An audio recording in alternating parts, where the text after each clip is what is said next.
차창밖을 내다보던 박정희가 갑자기 눈물을 흘리기 시작했습니다. 옆자리에 앉아있던 서독 대통령 류브케는 깜짝 놀라 무슨 일이냐며 물었죠. 두 대통령이 탄 리무진은 서독 수도인 본을 떠나 라인 강변을 따라서 하이델베르크를 향해 내려가는 중이었습니다. 박정희는 강가에 늘어선 아름다운 집들과 풍요롭게 사는 독일 국민들을 보고 있자니 가난하게 살고 있는 우리 국민들이 불쌍해서 눈물이 나네요. 라고 답했습니다. 그러자 류브케는 양복주머니에서 손수건을 꺼내 눈물을 닦으라고 건네주었습니다. 사실 이 실크 손수건은 류브케의 부인이 사랑의 징표로 만들어준 것으로 정작 류브케도 지금까지 단 한 번도 사용하지 않은 손수건이었죠. 이 광경을 앞자리에서 보고 있던 통역을 맡은 백영훈 박사가 분위기를 바꿔보려고 농담을 던졌습니다. 카카, 두 분을 앞에서 이렇게 뵈니 마치 다정한 부자지간인 것처럼 보입니다. 이참에 아예 저희 박 대통령을 양아들로 삼으시는 게 어떻겠습니까?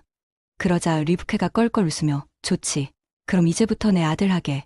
하고 대답했습니다. 그러자 박정희가 말했죠. 아버지, 솔직히 저는 오늘 하이델베르크보다는 우리나라 광부들이 일하고 있는 탄광을 꼭 한번 보고 싶은데 그렇게 해주시면 감사하겠습니다. 그 말을 들은 류브케는 경호원들에게 즉시 차를 돌려 북쪽 뒤스부르트의 탄광으로 갈 것을 명했습니다. 두 대통령이 예정에 없던 탄광에 도착하자 탄광소장은 소스아치게 놀라서 어쩔 줄을 몰라 쩔쩔맸습니다. 박정희는 소장에게 물었죠. 소장, 이 탄광의 광부들 중에서 나처럼 체구가 작은 광부도 있습니까? 소장이 그렇다고 대답하자 그럼 내게 맞는 작업복 하나 갖다 주시겠소.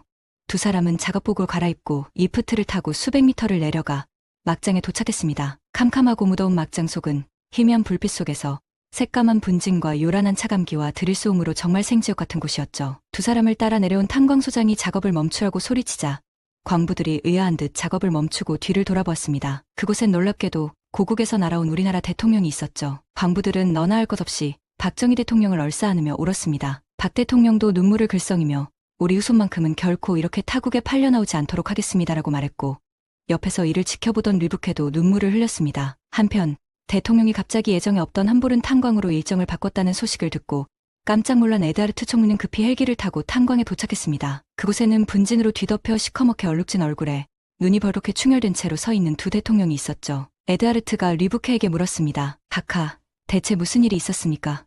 그러자 류브케가 대답했습니다.